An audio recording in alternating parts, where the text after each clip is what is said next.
Welcome back to Studio A. You know, when you think of kids and that so-called brain drain, it's something that usually happens during a long summer break. But it can also happen during school vacations, like the upcoming holiday break. How can you keep your kids busy?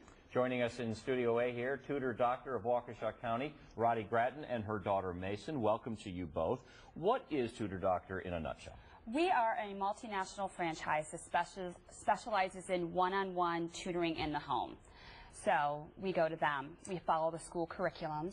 A lot of our tutors are local teachers in the area as well. Oh, that's great. Okay, and then you can just sign up with them for a couple hours? Yep. Our packages are based on hours. They're transferable to anybody in your family, and you can use them in whatever way you want. And usually those tutors, I'm sorry, Kat, those tutors are going to be doing what the school plan was and keeping up with that. There is no school plan for a couple weeks coming up soon. So now what do you do? Yes. So I know summer's a big time for learning loss, but any type of break, kids just, I'm out of school, yay, you know, they just kind of check out. And you don't want them to do that before second semester. So these are just some fun activities that you can do with them where they don't know they're necessarily learning something. All right. So the first one is cooking. And we are all doing a lot of cooking this month. So my daughter Mason is my little baker. And kids can learn a lot from cooking in general. They can learn the following directions, kitchen safety, the importance of accuracy, time management, measuring. Exactly. What do you have the most problem with? Measuring. And, you know, they're using different type of measurements. Some recipes ask for a pint or a liter or 6 ounces, and she's always coming and running to me going, what do I do here? So when you're cooking, take away necessarily this.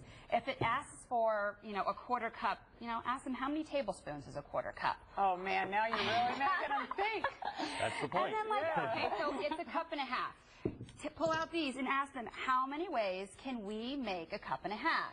And you know, when they're tasting things and they're playing, and they don't really realize how much math that they're actually learning. I'd have to run to the Google for that stuff. Okay, so we got the markers and the paints. The next thing is handwritten thank you notes and homemade gifts.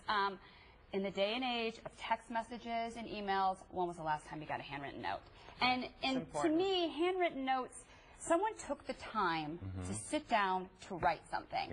And it's a lot easier to text, hey, Grandma, thank you for the video game, but when you can't write a note and just say thank you for the video game.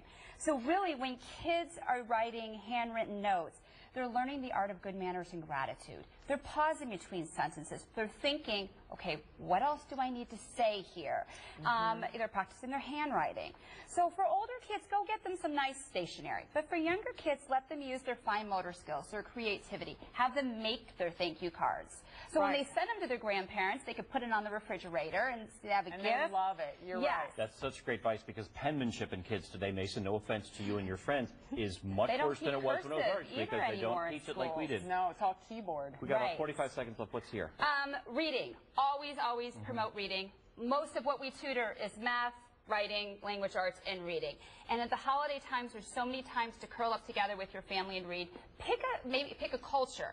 Learn about that, their holiday tradition. Go traveling with the books. Have them make what they're making in their culture, then sit down and make it so the kids can taste it. So, and actually too, she's a babysitter. All these activities for older kids, they can use it with kids that they babysit as well. So they're doing something active. That's great. And read Dickens, learn about another era. And what are you going to do on your break? I gave you an assignment. You're going to learn about? I'm going to learn about Nelson Mandela. Yes. That's what, she promised me she's going to spend some time learning about that. All right, good. Thank okay, you. if I give You're some welcome. assignments. Very good. Great assignments. Justin Zolich is next with your forecast. We'll be right back.